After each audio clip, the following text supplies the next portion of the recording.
hoy me toca a mí presentar a la ponente, que es Montserrat García Moncó, que nos va a hacer una presentación sobre un tema que aquí en el COAPI, en los webinars, la verdad es que hemos tratado muy poco. El año pasado se hizo uno introductorio sobre un poco la naturaleza de esta modalidad de protección relativa al tema de las variedades vegetales. Y hemos pensado este año, pues dada la circunstancia de que Montse trabaja en la oficina comunitaria, entonces, pues de hacer un avance, un paso más y tener una perspectiva interna de cómo funciona el sistema europeo y las diferentes alternativas que tiene el particular, el interesado y luego indirectamente, lógicamente, los profesionales para proteger estos activos de propiedad industrial que lo son igual que cualquiera otra de las modalidades que seguramente trabajamos con más asiduidad nosotros. Montserrat García Moncó es jefa de la Unidad Jurídica y de Gobernanza de la CPDO, que es la oficina comunitaria que tiene la sede en Angers, en Francia. Entró a formar parte de dicha oficina en el 2016 y bueno, antes había tenido pues una también dilatada carrera en diversos despachos profesionales, incluso en algún momento en el pasado llegamos a colaborar nosotros mismos en un mismo despacho y bueno, es una gran conocedora del sistema de propiedad industrial en general y lógicamente pues en esta última etapa entiendo que muy especializada pues con toda esta área de las variedades vegetales. Entonces, bueno, yo sin más le voy a ceder Ujú. la palabra a Montse para que empiece con su presentación. Sí que nos ha pedido la ponente que si hay alguna pregunta la dejamos para el turno final porque un poco para seguir el hilo de la exposición. Nada, eso es todo y adelante, Montse, es tuyo. Gracias, Joan. La verdad es que es un placer estar aquí y en efecto me has hecho recordar que es verdad, mi primera experiencia profesional fue en Ponti hace ya unos Ujú. cuantos años, pero tengo muchos buenos recuerdos y obviamente es un placer hoy estar aquí con todos vosotros y poder presentar un sector, el de las variedades vegetales, la protección de las variedades vegetales, que en realidad pues en general es bastante poco conocido. Es verdad que yo antes de venir a trabajar aquí nunca tuve ningún caso, yo misma, pero es un caso, es un sector que se está desarrollando, que tiene mucho interés en cuanto que hay muchas cuestiones jurídicas actualmente bueno, que se están debatiendo, incluso a nivel de la comisión y bueno, yo creo que es un sector en el que merece la pena entrar y que tiene mucho potencial. Pero vamos a empezar compartiendo mi pantalla espero que podáis ver todos mi presentación. Por favor, decidme si la veis o no. Sí, espera, lo que voy a hacer es que la voy a poner Exacto. en pantalla. A ver, ¿se ve ahora o no? Espera. Ahora, perfecto. Perfecto, Montse. Muy bien, pues nada, ya voy directamente a un poco los puntos de los que voy a hablar hoy. Son muchos temas de los que hablar. Espero que los podamos ver todos y si no, ya le he dicho a Joan que me pare cuando estamos ya llegando, estamos demasiado justos de tiempo para obviamente acelerar y tener algo de tiempo también para preguntas y respuestas.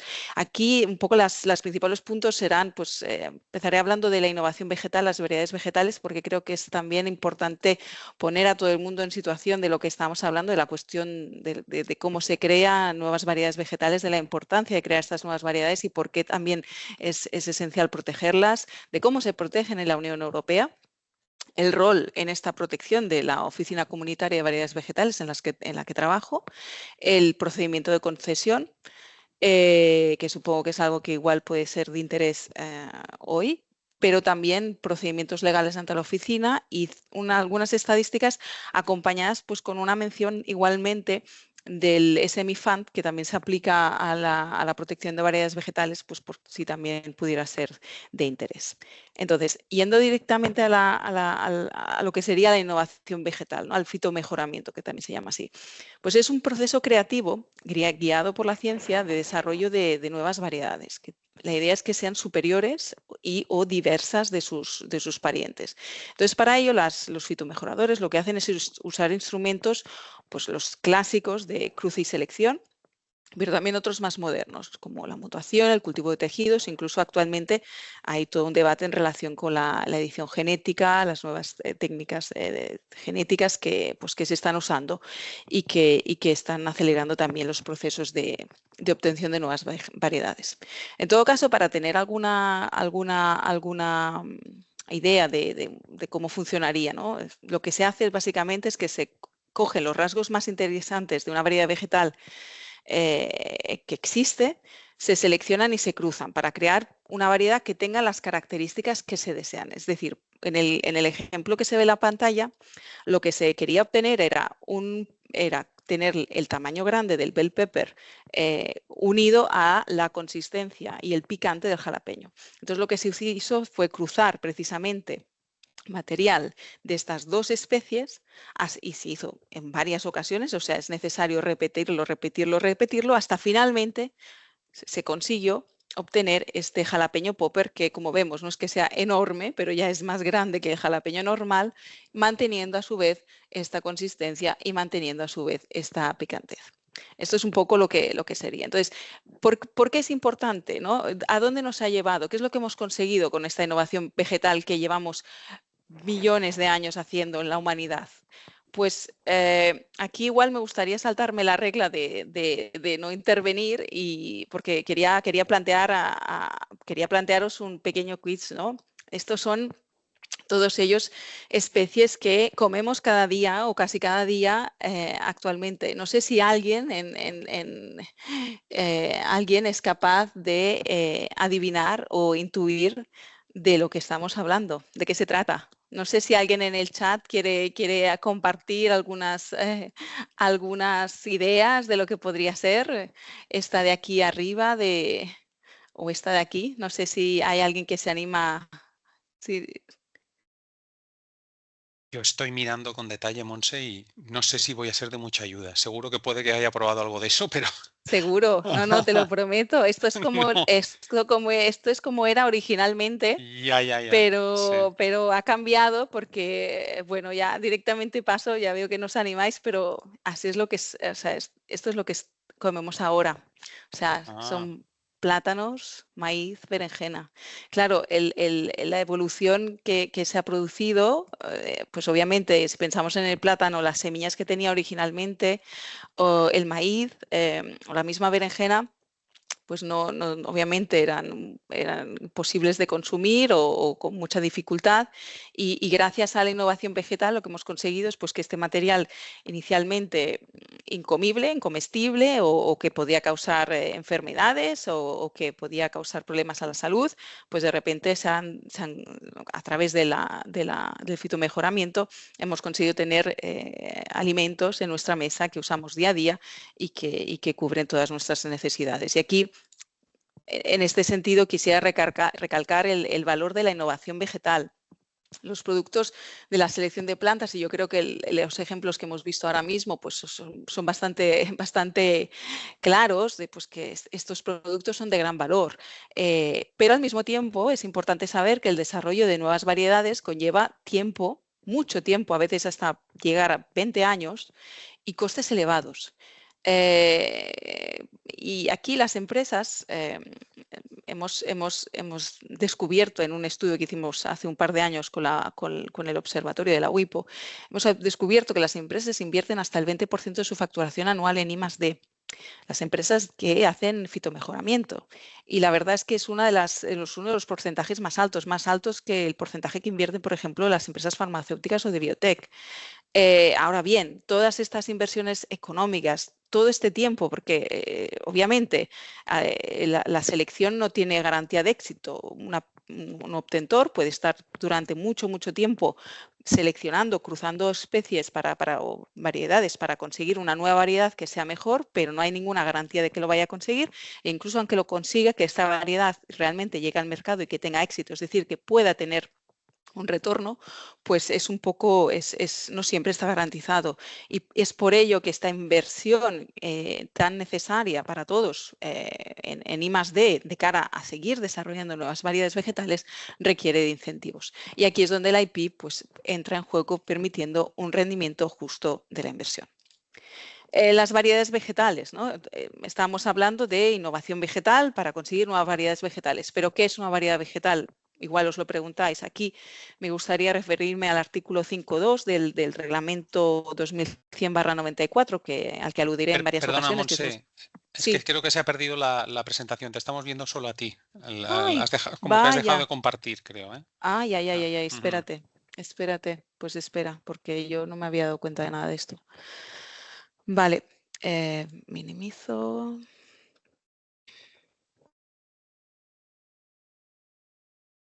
A ver, voy a volver a compartir a ver si voy a ver si ahora. A ver, esta. ¿Esta?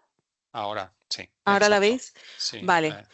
Ay, perdón. Pues entonces, más que nada, la anterior, la pantalla anterior era esta del valor de la ujú, innovación vegetal, que era un poco lo que estaba sí. explicando. Y ahora ya voy a las variedades vegetales. Pues como decía, tenemos esta definición en el reglamento básico, que es el que usamos, el reglamento de base de nuestro sistema, en el que se define una variedad como un conjunto de plantas de un solo taxón botánico del rango más bajo conocido, que con independencia de pues, si responde o no a las condiciones de concesión, es decir, en todo caso, pueda, en primer lugar, definirse por la expresión de los caracteres resultantes de un genotipo, es decir, que lo que nos interesa aquí no es el gen, lo que nos interesa es el fenotipo, es decir, cómo se expresa este gen, lo que se puede observar, lo que se puede medir de la planta, que se puede distinguir del resto de plantas por lo menos por la expresión de uno de sus caracteres y que pueda considerarse como una unidad. Quizás os preguntaréis, vale, esto del taxón botánico, rango más bajo conocido, pues aquí para que resulte más claro. Según la taxonomía, que es la ciencia que se ocupa de la clasificación de los seres vivos, las plantas pueden ser reagrupadas en varias categorías, empezando por el reino y bajando, bajando, bajando hasta que lleguemos, por ejemplo, a las especies. Y aquí las variedades de manzana son todas la especie Malus domestica y debajo, es decir, el taxón más bajo, tenemos la variedad. Es decir, la especie sería la manzana, la variedad sería, por ejemplo, la manzana Granny Smith. Esta es la variedad. Y esto es lo que estamos protegiendo. Pero a veces, como es más fácil entender los conceptos con imágenes que con palabras, pues algunos ejemplos de la amplia variedad de variedades, precisamente, valga la redundancia, que tenemos actualmente. Vemos todas estas variedades de zanahoria de muchísimos colores. También, obviamente, en el sector de las flores, la variedad y sobre todo la diversidad es enorme. Pero también en otros sectores, en la fruta y quizás con las manzanas sean las más reconocibles, todas estas variedades que podemos encontrar en los supermercados o de arroz también. Pues bien, después de esta pequeña introducción a lo que sería el mundo de la innovación vegetal y también al concepto en sí de lo que es una variedad vegetal, voy a empezar ahora a hablar ya sí de la protección, cómo se protegen las variedades vegetales en la Unión Europea. Y aquí debemos tener en cuenta cuatro tipos de instrumentos principales. En primer lugar, la Convención UPOV del 1999, a la que enseguida aludiré. Por otro lado, está el Reglamento 2100/94, este reglamento básico al que ya he hecho mención, que viene además acompañado por reglamentos de ejecución, por ejemplo, el reglamento que tenemos también de tasas, por ejemplo, y así, a su vez por la legislación nacional de los Estados miembros. Esto sería lo que podríamos definir el marco normativo de la protección de las variedades vegetales en Europa.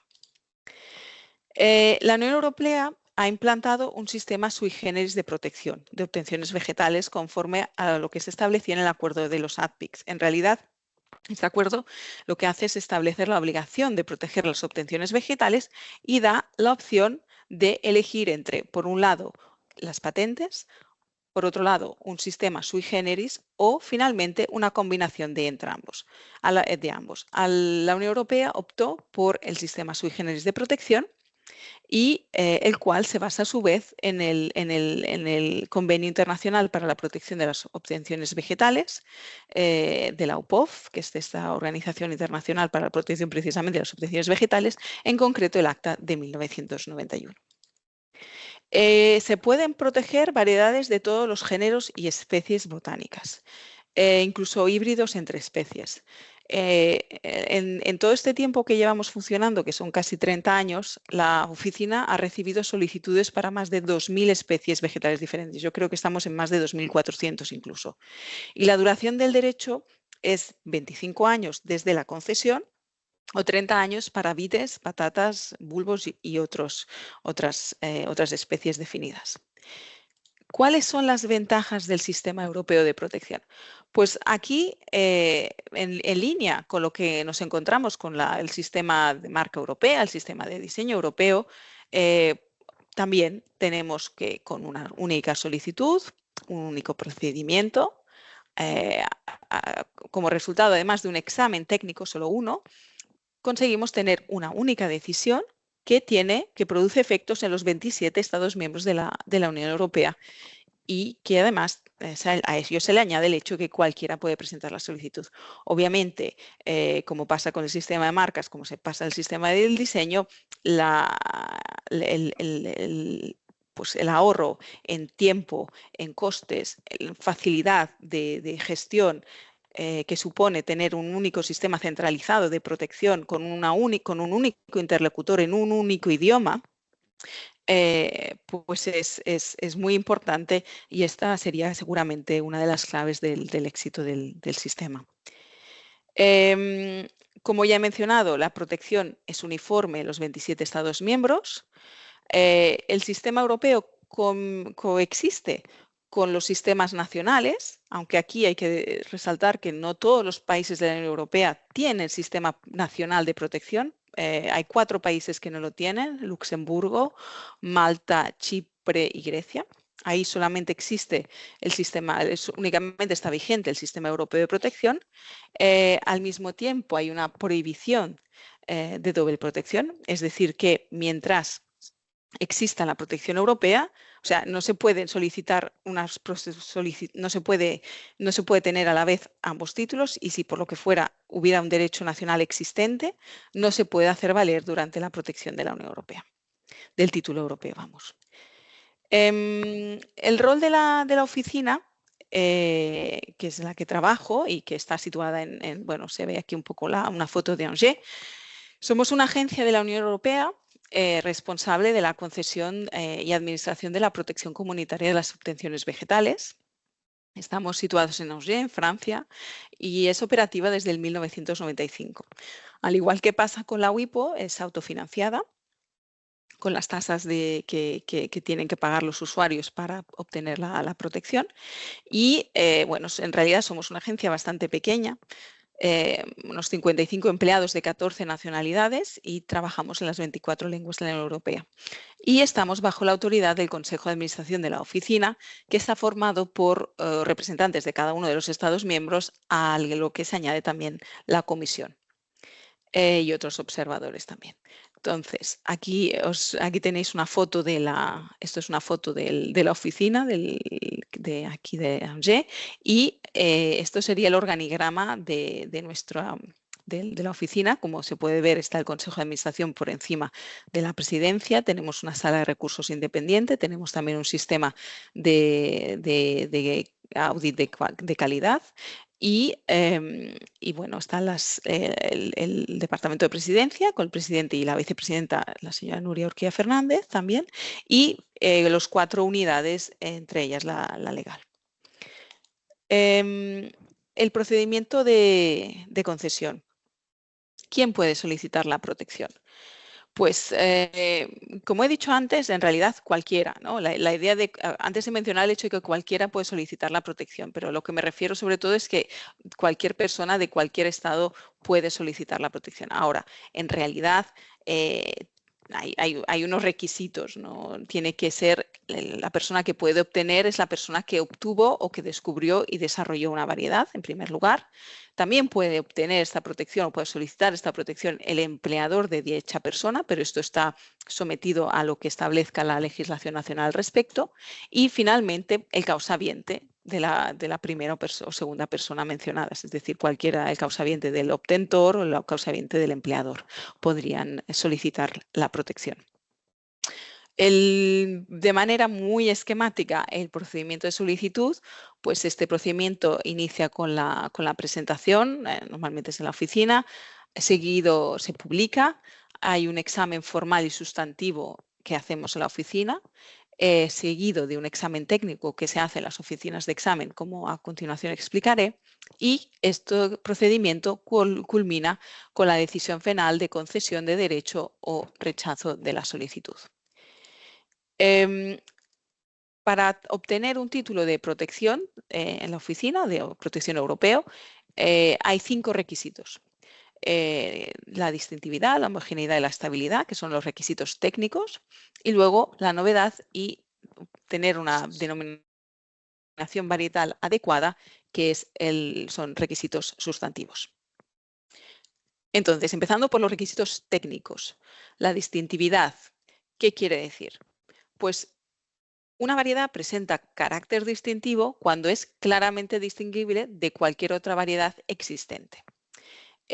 Aquí en la imagen está muy simplificado, pero yo creo que es claro, ¿no? Tenemos todas estas serían como la variedad candidata y teníamos las otras variedades que ya existen. Y obviamente está claro que la variedad candidata se diferencia, se distingue de las que ya existían.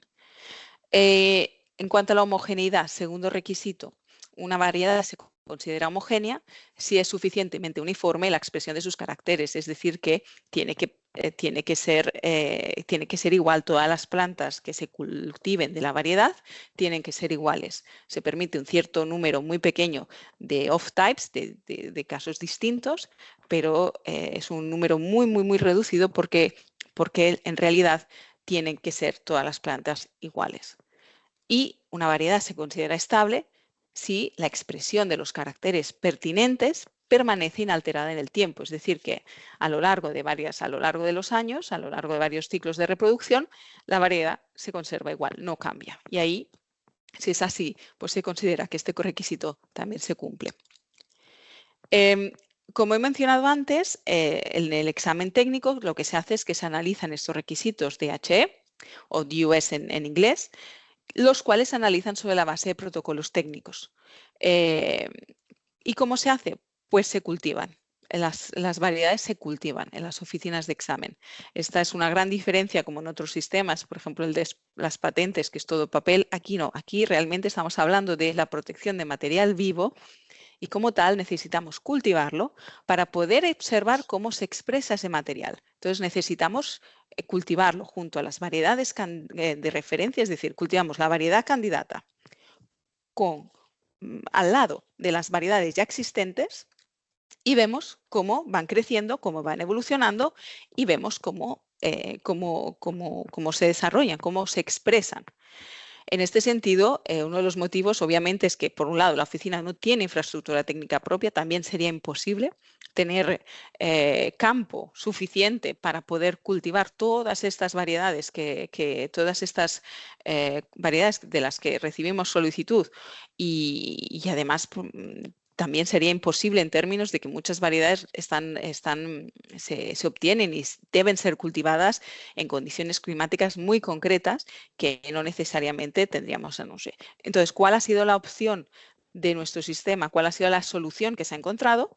Pues básicamente utilizar la red de oficinas de examen nacionales en toda la Unión Europea. Estas son las 23 oficinas de examen con las que trabajamos y que bueno, como consecuencia de un acuerdo de designación que firmamos con ellas, que también se basan obviamente sobre la base de que cumplan con unos criterios que establecemos de cómo tienen que hacer el examen, los protocolos que deben seguir, etcétera, etcétera, pues ellos se encargan de hacer el examen para la oficina.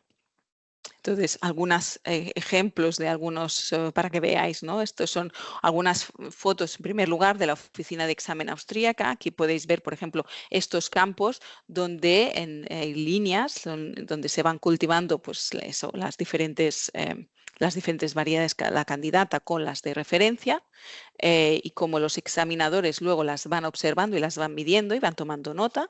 Y también, por ejemplo, en la oficina de examen italiana, aquí es más, son árboles, yo creo que son frutales, y también aquí hay algunas plantas. Bueno, es más que nada para que también os podáis hacer una idea de cómo se hace este examen técnico en la oficina. Cambiando ya completamente, dejando atrás el examen técnico y ya entrando en el examen sustantivo, en los dos criterios que he mencionado, que es la novedad y la denominación varietal. Empezando por la novedad, conviene resaltar que aquí estamos hablando de una novedad comercial. No tiene nada que ver con la novedad de las patentes. Aquí, lo que cuenta es que una variedad se considera nueva si no ha sido comercializada por el obtentor o con su consentimiento, por un lado, en el territorio de la Unión Europea un año antes de la fecha de solicitud y fuera del territorio de la Unión Europea 4 años, 4 años que se convierten en 6 si se trata de árboles, vides y patatas. Es decir, que es un concepto muy específico y estrechamente vinculado con la comercialización en el que tenemos en nuestro sistema. La denominación varietal. Pues la denominación varietal es necesario tener que la variedad tenga una denominación adecuada. La denominación varietal es la denominación genérica de una variedad y en este sentido, cuando recibimos una solicitud, el solicitante debe proponer obligatoriamente una denominación. La oficina la analiza y la prueba si considera que es adecuada. ¿Y cómo considera uno que es adecuada? Pues se basa en el artículo 63 del Reglamento Básico y las directrices de la oficina respecto a estas denominaciones. Por ejemplo, una denominación que fuera contraria al orden público o que estuviera, por ejemplo, en contradicción con una marca, o sea, que pudiera ser confundible con una marca ya registrada, para el tipo, obviamente, estamos hablando clase 31, pues podría ser un motivo para no admitir una denominación. Y finalmente quisiera también resaltar el hecho de que la obligación de utilizar la denominación varietal es obligatoria al margen de que se pueda o no tener una protección como marca de una variedad vegetal. O sea, la cuestión es que al margen de marcas o no marcas, la denominación varietal es imprescindible usarla en el mercado. Entonces, si todos estos requisitos, ¿no? Estos 5 requisitos concurren, si los resultados del examen son suficientes y no hay otros impedimentos, pues finalmente la oficina concede el título. Aquí veis un certificado, un ejemplo de certificado de concesión, y este título de concesión viene acompañado con una descripción oficial de la variedad donde se ven las notas para cada característica. Las tasas actuales, estas son las principales. Hay una tasa de solicitud que obviamente es mucho más reducida para las solicitudes online. Las tasas de examen varían porque varían en función del tipo de especie. Básicamente pueden ser desde los 1.980 hasta los más de 4.000 euros por ciclo de propagación, es decir, potencialmente por año. Lo cual, si tenemos en cuenta que, por ejemplo, los frutales son árboles y como mínimos, o sea, normalmente son 5 años de examen, pues obviamente nos encontramos con costes que pueden llegar a ser bastante elevados. Y hay una tasa anual de 380 euros que hay que pagar cada año, desde la concesión, obviamente. Alcance de la protección. Está bien, tenemos un título, ¿no? Hemos visto hasta ahora que hemos conseguido obtener nuestro título de protección. Vale, ¿y para qué nos sirve? Pues bien, es el título, la protección comunitaria es un título en exclusiva que permite que sea necesaria la autorización del titular para los siguientes actos. En primer lugar, la producción o reproducción del material, acondicionamiento con vistas a la propagación, la puesta en venta, venta u otro tipo de comercialización, la exportación o importación y el almacenamiento con vista a cualquiera de los objetivos anteriores. Em, ¿Esto a qué se aplica? ¿No? A la variedad vegetal sí, pero en realidad nuestro reglamento distingue dos conceptos. Por un lado, lo que serían los componentes de la variedad y por otro, el material cosechado. Y los componentes de la variedad serían las plantas o partes de las plantas que son capaces de generar nuevas plantas. Es decir, también se llama como material de reproducción, material de multiplicación. Mientras que el material cosechado es el producto de la cosecha, es decir, la fruta, las flores, todo lo que se pueda, las semillas en algún caso. Es decir, estos son los dos conceptos que identifica el reglamento. Y esto tiene un impacto. ¿Por qué? Pues porque a continuación lo que hace nuestro reglamento es distinguir y da una protección que es calificada de primaria a los componentes de la variedad y secundaria al material cosechado. ¿Por qué? Pues porque respecto a los componentes de la variedad, lo que se establece es que el derecho del titular se ejercita con respecto a estos componentes, es decir, que en cualquier caso el titular puede prohibirlos sin necesidad de que haya más condiciones. Condiciones que en cambio sí que se dan, sí que se requieren respecto al material cosechado. Es decir, que para poder el titular de una variedad protegida, para poder actuar en caso de infracción, por ejemplo, venta de su material cosechado, ¿no? En venta de la fruta, pues bien, tiene que cumplir con dos condiciones. La primera es que este material se haya sido obtenido mediante la utilización no autorizada de los componentes de la variedad protegida y, además, se añade, siempre y cuando el titular no haya tenido una oportunidad razonable para ejercer sus derechos sobre dichos componentes de la variedad. En otras palabras, el titular debe ejercer su derecho, en primer lugar, siempre en relación con los componentes de la variedad. Aquí serían, por ejemplo, las semillas de tomate.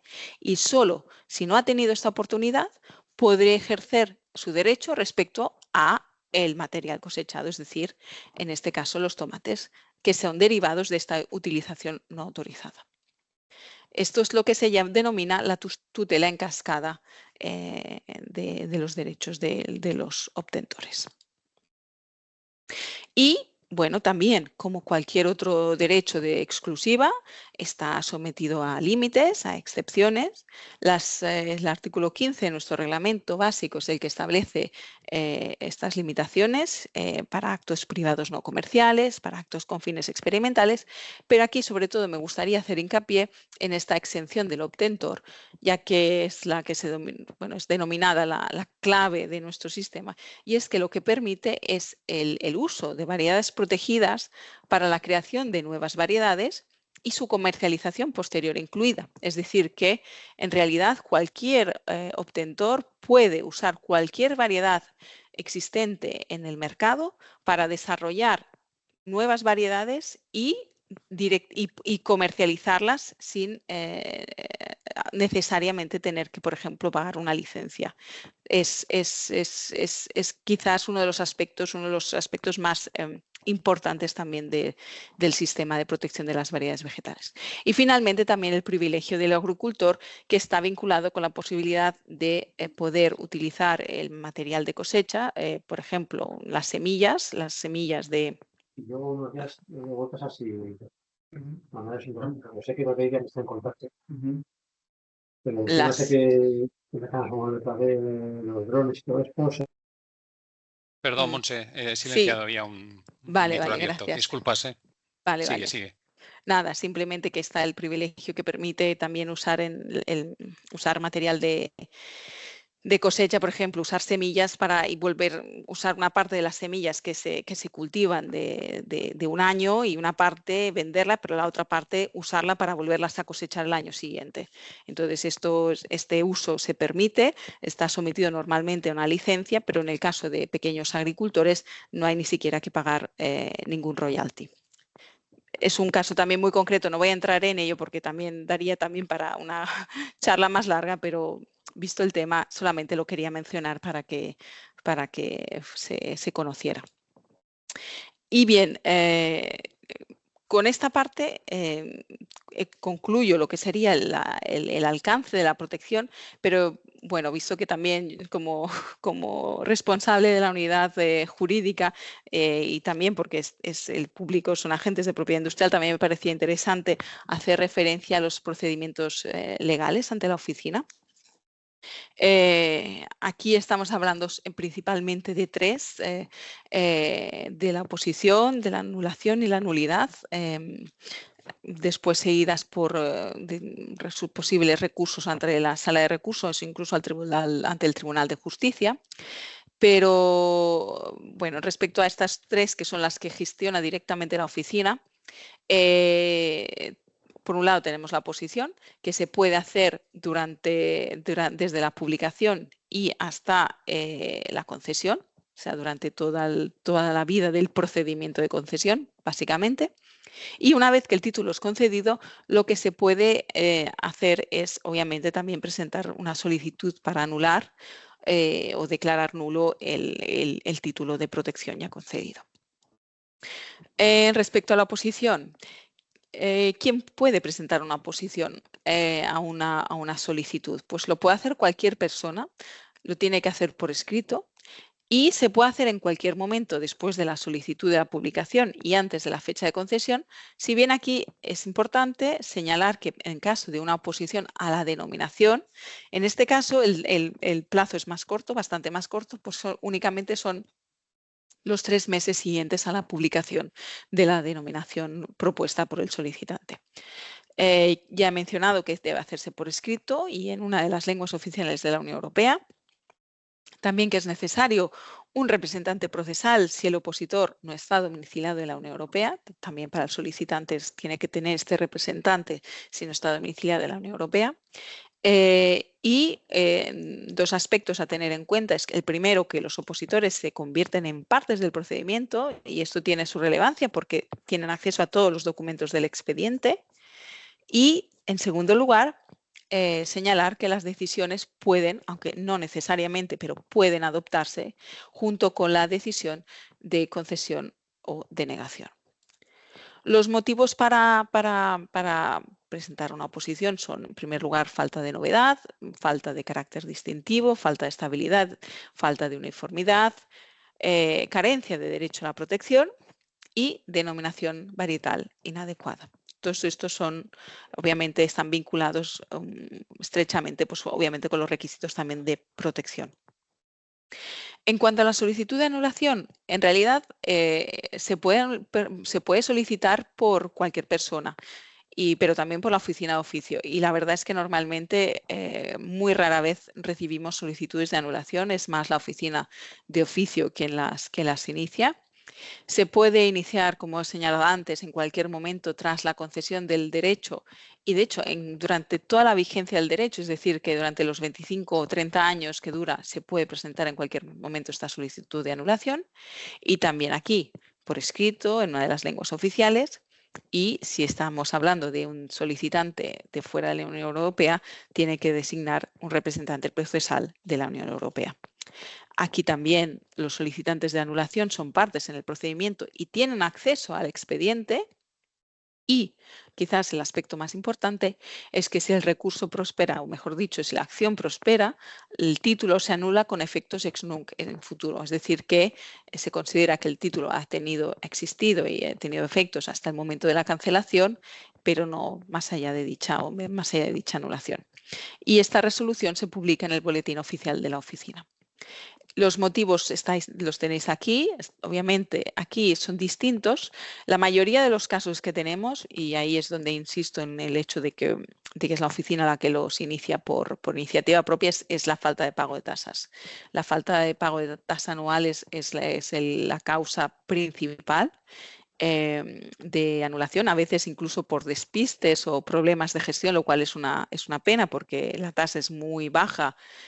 Sobre todo en comparación con lo que serían los costes de examen, sobre todo en algunos casos también, pero este es el supuesto del que tenemos más ejemplos. Pero también hay otros motivos de falta de uniformidad, es decir, que ya no es más uniforme, es decir, lo era al principio la variedad, pero pues porque estamos hablando de material vivo, al cabo de un tiempo pues ya no es más uniforme o ya no es más estable. Pues estos serían motivos para declarar la anulación.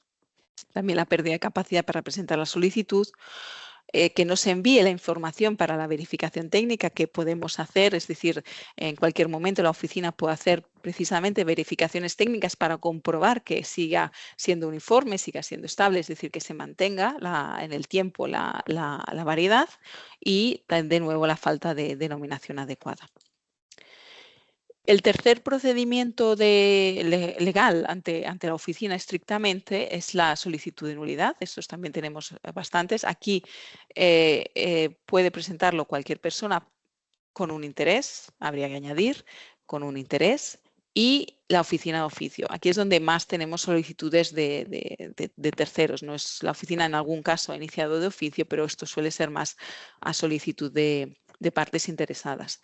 En cualquier momento tras la concesión del título, como antes y durante toda la vigencia, se hace por escrito y también en las lenguas oficiales. También mantenemos el aspecto del representante procesal. Y sobre todo aquí, destacar también aquí los efectos, que en este caso no son ex nunc, son ex tunc, es decir, es como si nunca hubiera tenido lugar esta concesión, como si el título nunca hubiera existido, lo cual pues podemos obviamente pensar en el impacto que ello puede tener, sobre todo con variedades que igual han sido sometidas a licencias, todos estos royalties que se hayan podido recoger durante los años de protección, que de repente pues no son más válidos, es decir, ya porque el título pierde valor desde el momento de la concesión. Entonces, los motivos de nulidad aquí de nuevo son los motivos muy vinculados con los requisitos de protección y al que se añade esta carencia del derecho a la protección sobre la denominación.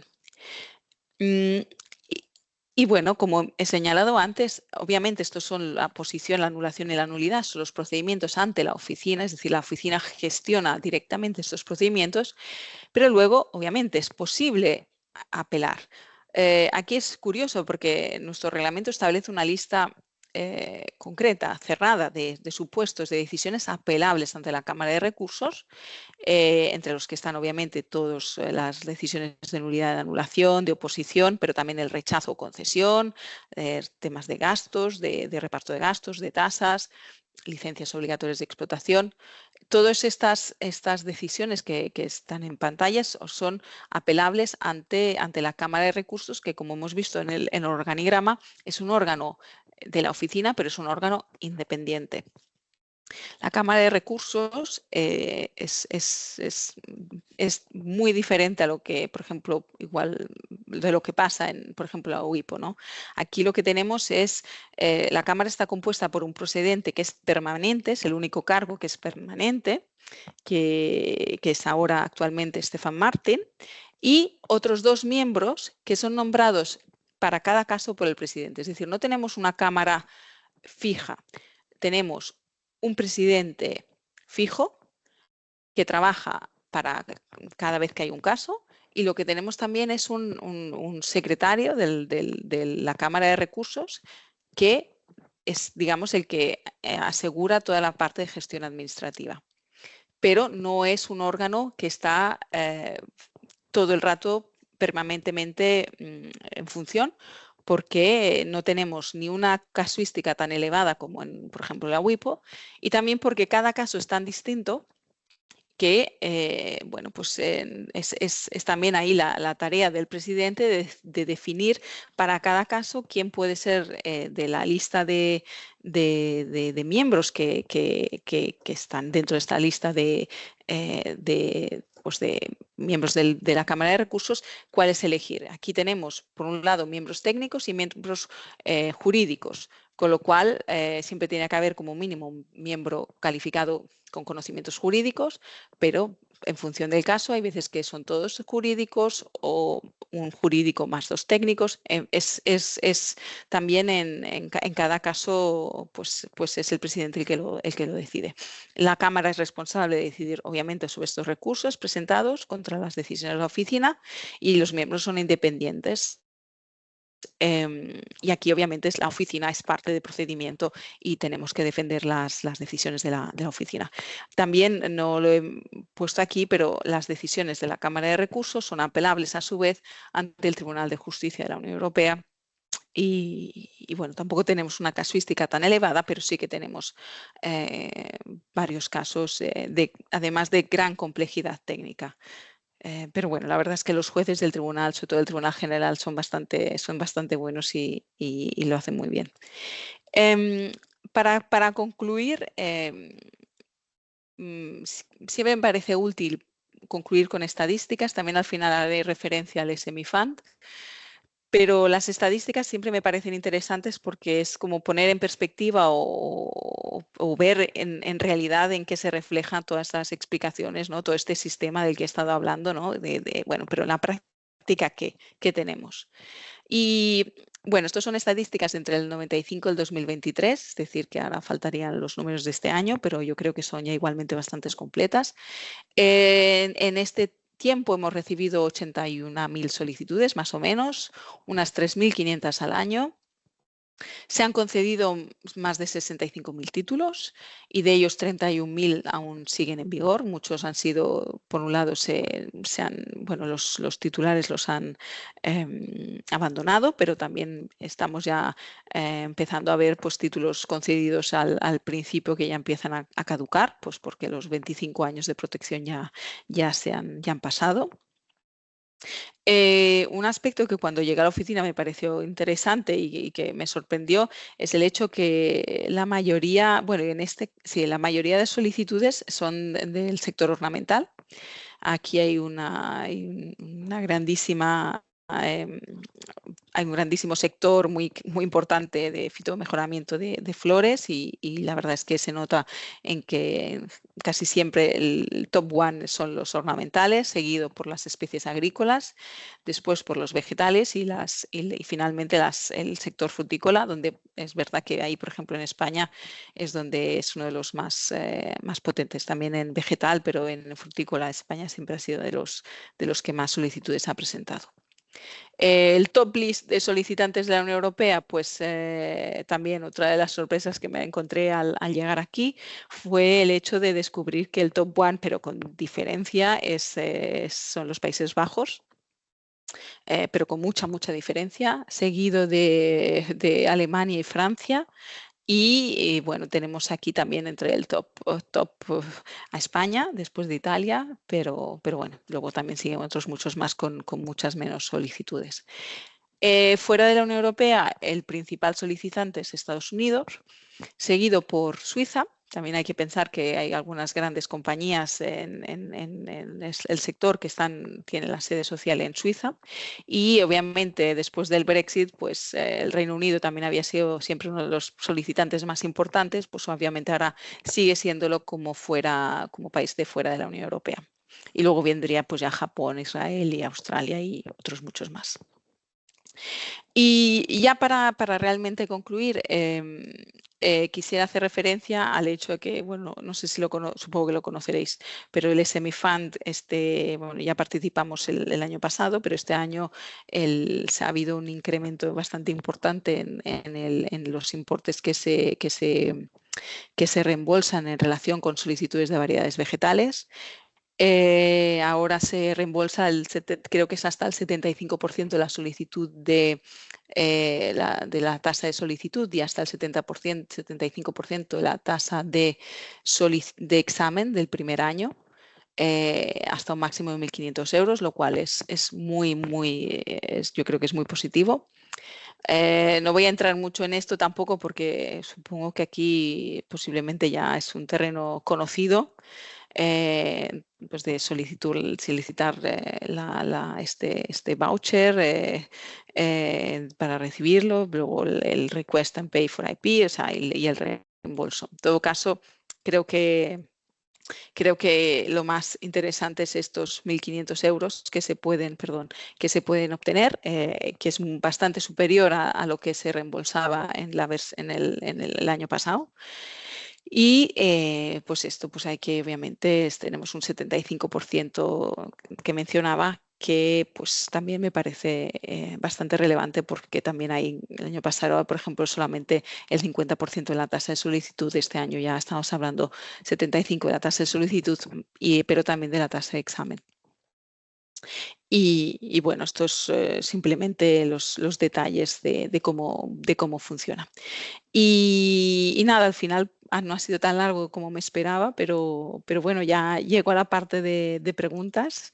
Espero que la explicación ha sido clara. Estoy obviamente a vuestra disposición para cualquier pregunta, para cualquier duda que podáis tener, y para hablar de lo que queráis. Muchas gracias, Montse. La explicación ha sido clara, ha sido muy certera. Yo creo que has tocado de manera magnífica todos los puntos y bueno, animo a la audiencia. No sé si hay alguna pregunta por parte de los asistentes a la sección de hoy. Y si no, mientras tanto, yo me animo a hacerte algún comentario de lo que has estado exponiendo. Me ha llamado mucho la atención el mecanismo digamos, de examen que sigue la oficina, porque lógicamente este tipo de desarrollos, por lo que tú has comentado, comportan que esto se tenga que poner en práctica desde el minuto cero, ¿no? Porque la oficina tiene que ver un poco cómo es el desarrollo de esta variedad, cómo se cultiva. Entonces, esto entiendo que por lo que tú has comentado se desarrolla o se hace a través de una externalización de la propia oficina, en oficinas técnicas de cada país. Hay como autoridades en cada país, ¿no? Lo pregunto yo Sí. desde mi escaso nulo conocimiento en este tema. Sí, o sea, lo que digamos es que, por ejemplo, lo que tenemos en primer lugar es, para cada especie tenemos un protocolo técnico en general, y si no, tenemos un protocolo general para las especies sin protocolo técnico en concreto, porque los protocolos técnicos también los definen los expertos. Entonces, estos protocolos técnicos son los que establecen en primer lugar las bases, y sobre la base de las bases de cómo se tiene que cultivar, cuáles son las características que se tienen que observar. Se define muy en detalle cómo se tiene que hacer este examen técnico. Y esto sirve porque en el momento en que recibimos una solicitud, pues lo que tenemos que hacer es, obviamente, enviar la solicitud después de hacer el examen. O sea, nosotros lo que primero analizamos es la novedad y la denominación varietal. Esto lo hacemos nosotros. Y luego lo que hacemos es enviar la solicitud a la oficina de examen, y a partir de ahí, estas organizan el examen en sus propias dependencias. Por ejemplo, en España tenemos la Oficina Española de Variedades Vegetales, que a su vez colabora, tiene varios centros repartidos por toda la geografía nacional con los que colabora, y en función de la especie, pues para los que tienen entrasment, o sea, para los que tienen este acuerdo de designación, lo que hace es pues enviar a cada uno de ellos el material para que lo cultiven y hagan ellos el examen. ¿Por qué? Pues porque, por ejemplo, si estamos hablando de variedades exóticas, en Europa pues hay pocos sitios que tengan condiciones climáticas que permitan, yo qué sé, el mango o estos frutos más exóticos, hacer el test. Entonces ahí hay una oficina de examen, por ejemplo, en La Mayor, en Málaga, que son los que hacen el examen técnico. Entonces, pero yo creo que o sea, en realidad este es un sistema que yo creo que está bien pensado, porque es que sería imposible para la oficina, al margen de no tener el espacio que se necesita. Sí. Incluso climáticamente no podríamos tener los resultados que tenemos ahora, de garantizar los resultados que tenemos ahora, pues porque el clima sería solamente el que allá nos llegue, sería muy limitado. Y también hay, por ejemplo, también es relevante el hecho de tener a veces oficinas de examen, varias oficinas de examen designadas para la misma especie. ¿Por qué? Pues tenemos, por ejemplo, las fresas, que tenemos variedades que son muy del sur de Europa, y en España se hace el test, pero también hay especies que son de fresas, o variedades de fresas que están muy del norte y que no se cultivan bien en España. Y necesitamos tener también la oficina de examen, pues por ejemplo en Alemania, que hacen estos test. Hay todos estos aspectos de que al final estamos hablando de material vivo. El material vivo pues siempre tiene este aspecto de incertidumbre, de que cambia, y entonces intentamos adaptarnos lo mejor posible para cultivarlo en las mejores condiciones posibles, y por eso también pues tampoco es aconsejable ni siquiera hacerlo todo en OSE. Sí, sí, ya veo. Mira, tenemos una pregunta. Nos preguntan, dice, ¿cómo se controla, si una variedad falla, cómo se controla que efectivamente está fallando? ¿Existe la necesidad de aportar periódicamente pruebas de continuidad de la especie? No, no, no, no, no. O sea, es decir, el titular no es que tenga constantemente como que enviarnos material para que nosotros Claro, veamos. Lo que pasa es que, eso sí, si nosotros, por lo que sea, recibimos una información de que una variedad igual ya falla en el sentido de que ya no es estable o ya es diferente, ¿no? Nos encontramos el otro día con una variedad que había cambiado el color de la flor. sí. No, se suponía que era rosa y luego de repente era más hacia violeta azul. Claro, pues ¿qué hacemos? Si empezamos a tener estos indicios, pues posiblemente en primer lugar, consultamos al titular y lo que podemos hacer es esta verificación técnica. Ujú. Pero no hay una obligación del titular de realmente de aportarnos cada vez. Ya, ya, ya. Y luego nos preguntan que si se suspende el procedimiento por razón de oposición a la denominación, que si esto es subsanable o este tema queda ya, el tema de la denominación se planteó mal desde inicio. Sí, porque siempre se da la posibilidad de cambiar la denominación. Es decir, si hay una denominación que por lo que sea no es adecuada, se informa al solicitante y entonces se le pide que aporte él mismo o una alternativa. Entonces también se mira y si funciona y si está bien, si no hay ningún problema, pues ya se valida y tira adelante. Y adelante, vale. Ujú. Y Y a luego ver, esta a ver. pregunta es muy técnica ya. Aquí dicen que si admiten variedades de plantas que tienen funciones de polinización de las del entorno haciéndolas estériles. O sea, eso sería ya, ¿no? Especies Esto invasoras, sería, ¿no? Sí, sí, hombre, sí, nosotros admitimos plantas, o sea, variedades con independencia de cómo se hayan obtenido. Es decir, ya, ya. incluso variedades genéticamente modificadas per se no es un obstáculo No per es un se. Lo obstáculo. único es el problema de cómo testarlo. Entonces, la pregunta aquí, que variedades de plantas que tienen funciones de polinización que las hacen estériles, para mí el problema que vería en sí, de por sí se podría, yo creo que no la vamos a negar. Al test. Mm, Lo que obviamente esto se tendría que tener en cuenta para organizar el test, porque si hacen las de plantas del entorno estériles, posiblemente habría que plantearlas en un entorno como cerrado. Me puedo imaginar, aunque yo no soy una experta técnica, pero claro. me puedo imaginar que debería ser en un enclave un poco cerrado o muy alejado, muy alejado de otras plantas para evitar. Y luego sería el desafío de ver cómo hacer con las candidatas. Entonces, seguramente sería un desafío, pero la verdad es que a veces nos encontramos con desafíos aquí. De este nivel o peores, sí, sí. Y mira, Sí. una cosa que estabas comentando del examen técnico, que decís que se hace a través de protocolos que tenéis y claro, donde se especifica un poco cómo se debe desarrollar todo, ¿qué incidencia tiene el titular? Porque en definitiva el titular es el que sabe también cómo se va a comportar su semilla, ¿no?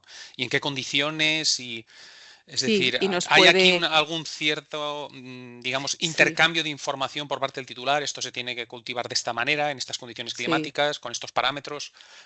sí, Eh, o sea, en todo caso, sí, en todo caso, es verdad que cuando tenemos cuando recibimos, o sea, la solicitud de por sí viene complementada con un formulario técnico que el solicitante tiene que rellenar y en el que se le pide que dé el máximo de información posible para que la oficina también organice el test. Y aquí también otro aspecto importante es que hay veces que obviamente no hay varias oficinas de examen, solamente hay una oficina de examen, entonces sí que sí tiene que ser esta, porque no mm, se puede elegir, pero hay ocasiones en las que, como he dicho antes, tenemos varias. Igual puede pasar para ciertas especies que tenemos varias oficinas de examen.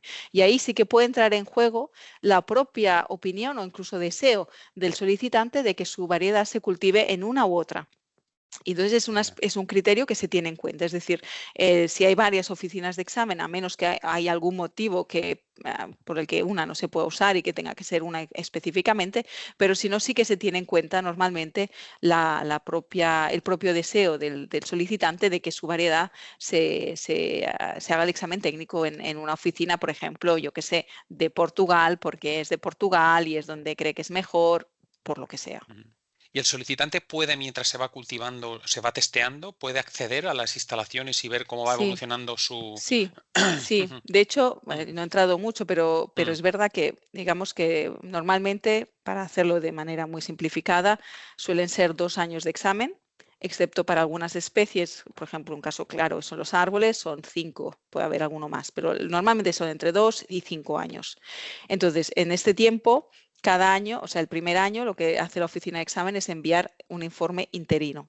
Ese informe interino se manda al solicitante y el solicitante, cuando lo ve, porque, por ejemplo, muchas veces lo que pasa es que ya la oficina, por ejemplo, puede observar que la planta presenta problemas de distintividad, que no se distingue de las otras, y lo que puede pasar, y muchas veces se hace, es que el solicitante pues, pide ir a ver el test y obviamente no hay ningún problema, se organiza la visita para que observe el mismo y de hecho haga también sus propios comentarios sobre si tiene alguna observación o no está de acuerdo, pues que lo pueda manifestar. Sí, sí que se puede hacer. Y luego al final cada año hay el examen interino y al final hay el informe final, que es con el que está donde se plantea lo que sería la propuesta de descripción de la variedad y en todos estos pasos, es decir, en cada uno de estos informes siempre se da traslado al solicitante.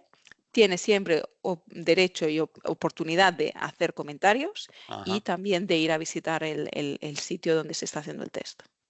Vale, y de hecho, si hay una oposición, por eso decía el acceso al file, el acceso a todos los documentos, quiere decir que si hay una oposición, también estos informes interinos se trasladan al opositor y también tiene derecho, si puede solicitar, ir al test y ver el examen técnico. O sea que es un procedimiento en el que, digamos, hay bastante audiencia aparte para el interesado, el titular, de poder ir. En general, sí.